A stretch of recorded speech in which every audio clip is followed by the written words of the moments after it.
For anyone who loves biblical history, the 10th century BC was a fascinating period, as it marks David and Solomon's time, the brief yet glorious period of the United Kingdom of Israel.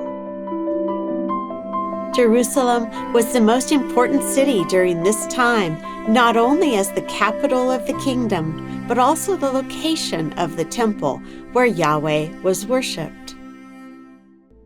Today, many Christians who visit Jerusalem make it a point to see the famous Wailing Wall.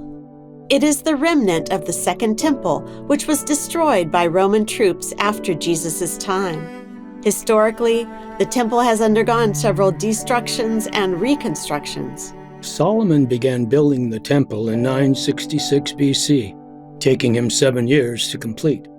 This was the first temple, or Solomon's temple. In 586 BC, Babylonian King Nebuchadnezzar II destroyed it, leaving only the foundation.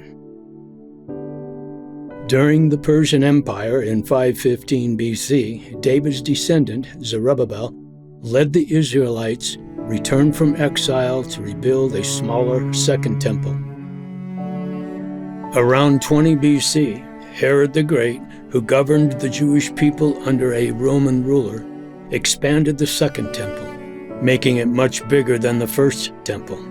But it was completely destroyed by the Roman general Titus in 70 AD. Left only the foundation of the temple and some surrounding remnants, including the Wailing Wall on the west side of the temple, which is also called Western Wall. For centuries, the Wailing Wall has been a place of prayer and pilgrimage for Jews, who believe that this will be the site where the Messiah, the Redeemer, will come to rebuild the third temple. Why does the temple hold such a central role in Israelites' history? We can find the answer in 2 Chronicles in the Bible.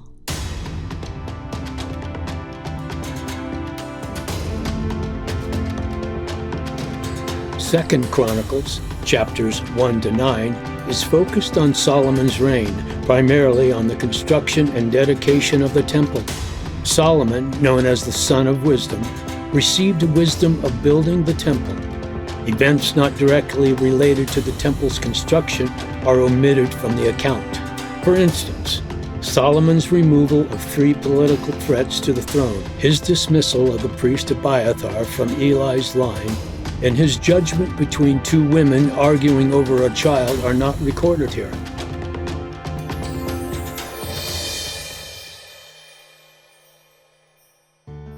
The author emphasizes that Solomon succeeded David as king and had the support of all Israel. His first act upon taking the throne was to lead the Israelites to Gibeon, where he offered sacrifices before the tabernacle of the Lord. The author explains that this sacrifice took place at the high place in Gibeon because the tabernacle Moses had built in the wilderness was located there. Thus Solomon's offering was in accordance with the law. The tabernacle God instructed Moses to build when the Israelites were in the wilderness was there. Therefore, Solomon's offering complied with the requirements of the law. That night, God appeared to Solomon and said to him, "Ask what I should give you." Solomon asked God to fulfill his promise to David by granting him wisdom to govern the people. God was pleased with Solomon's request for wisdom, and in addition, God also gave Solomon great wealth and honor. And all these were to prepare Solomon for his most important task, building the temple.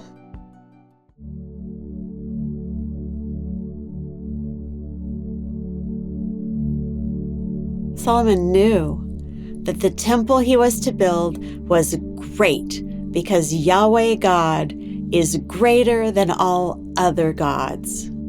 Although he had plenty of gold, he lacked the best materials and skilled craftsmen. At this point, he turned to his ally King Hiram of Tyre. Tyre and Sidon were Phoenician coastal cities. Tyre was already a prosperous commercial hub, engaged in maritime trade throughout the Mediterranean region.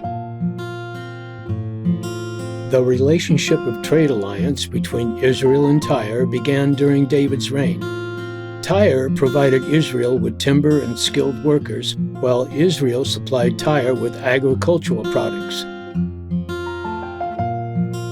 The wood used to build the temple included cedar for the interior walls and roof, pine for the floors and outer doors, and olive wood for the door frames and inner sanctuary doors. After being cut, the wood was bundled into rafts and floated by sea to Joppa, from where it was transported overland to Jerusalem. Solomon paid Hiram for these materials with agricultural products, measured in units of dry goods, cores, and liquids, baths. In modern terms, this amounted to 4 million liters of wheat and barley and 400,000 liters of wine and oil. Once all the materials were ready, the grand construction of the temple finally began. With the help of the highly skilled Phoenician craftsman Hiram, King Solomon completed the temple in 7 years. The temple was 27 meters long, 9 meters wide, and 13.5 meters high. The front porch was 4.5 meters long.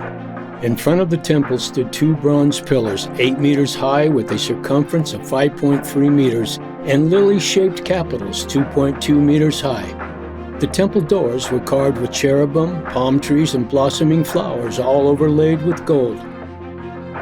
The temple was roofed with beams and planks of cedar. The floor and the stone walls were covered with cypress and overlaid with pure gold, and the stone walls are carved with palm trees, flowers, and cherubim. No stone was seen. Inside the sanctuary, there were 10 gold lampstands, 10 tables for the bread, and a golden altar of incense. The curtain separating the Holy of Holies from the sanctuary was woven with blue, purple, and scarlet yarn and fine linen, with cherubim embroidered on it. The doors were made of olive wood and overlaid with gold. Inside the Holy of Holies were 2 cherubim facing outward, made of olive wood and overlaid with pure gold. They were 4.4 meters high with wingspans of 2.2 meters each. One wing touched the wall, and the other wings touched each other, forming a protective covering over the Ark of the Covenant.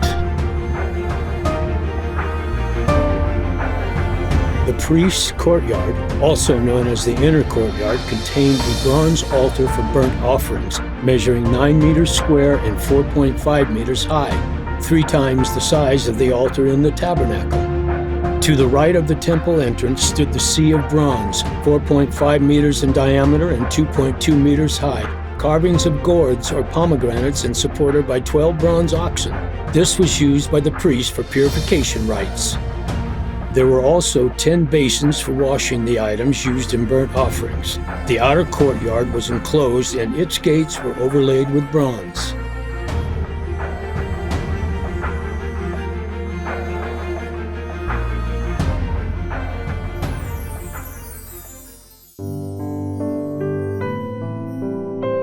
Finally, David's long-held desire to build a temple for the Lord on Araunah's threshing floor was fulfilled. The entire assembly of Israel gathered in Jerusalem to celebrate the dedication of the temple. The dedication coincided with the Jewish festivals in the 7th month, Feast of Trumpets, the Day of Atonement, and the Feast of Tabernacles. The dedication process should be like this. Beginning with the Feast of Trumpets, on the first day of the 7th month, following the 7 days of the tabernacle dedication, the solemn assembly on the Day of Atonement on July 10th, and concluding with the 7-day Feast of Tabernacles, starting on July 15th. The whole process lasted over 20 days. Solomon instructed the priests and Levites to bring the Ark of the Covenant, the tabernacle, and the holy vessels into the temple. The priest carried the Ark into the Holy of Holies, placing it under the wings of the cherubim, establishing its permanent resting place. The sacrifices King Solomon and the people of Israel offered before the ark not be counted. The Levite choir and orchestra praised the Lord with trumpets, cymbals, harps, and singing, declaring, "For he is good, for his steadfast love endures forever." The house of the Lord, was filled with a cloud so that the priests could not stand to minister because of the cloud, for the glory of the Lord filled the house of God.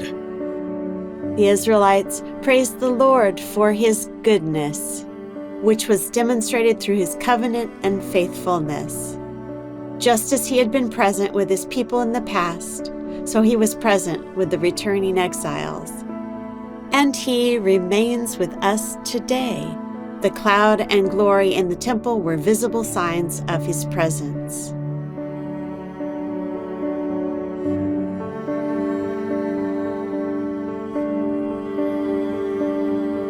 Solomon, standing before God, blessed the people, praised the Lord, and offered a prayer. O Lord, God of Israel, there is no God like you, in heaven or on earth, keeping covenant and steadfast love with your servants who walk before you with all their heart. You who have kept for your servant, my father David, what you promised to him. Indeed, you promised with your mouth, and this day have fulfilled with your hand. The promises of God were not mere concepts, but had become tangible realities in the history of Israel. What God had spoken with his mouth, he had now accomplished with his hands in front of all the people of Israel.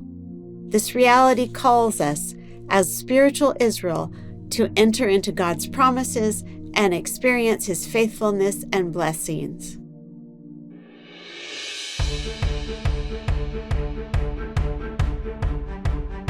Solomon's wealth and wisdom surpassed that of all the kings of the earth. In addition to building the temple, Solomon achieved excellence in many areas. In worship, he led sacrifices and appointed priests.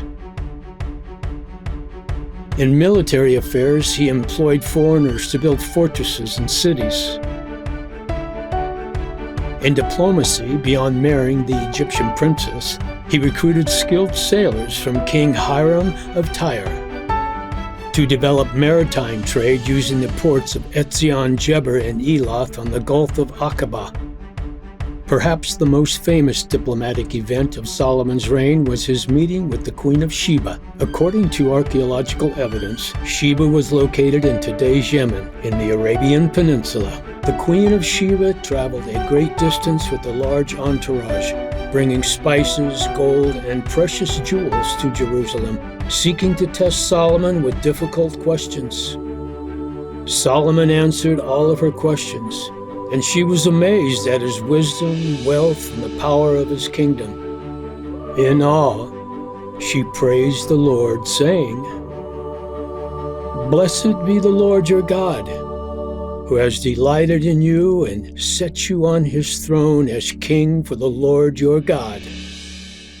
Old Testament scholar Rabin Dillard noted that in Chronicles, Solomon is depicted as the second David.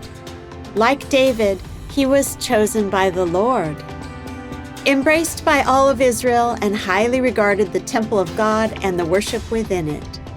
Solomon's succession of David followed the model of Joshua succeeding Moses, including similar encouragement, 2 declarations of succession, one private, one public, unanimous support from the people, leading them into rest, and employing foreigners to work on the temple. Most importantly, God exalted both men, granting them wisdom and enabling them to accomplish the tasks he had entrusted to them. Unfortunately, not long after Solomon's death, Israel's history took a drastic turn, with Pharaoh Shishak of Egypt plundering the temple, marking only the beginning of Israel's troubles. Let's continue, following the journey through Chronicles to see what happened next.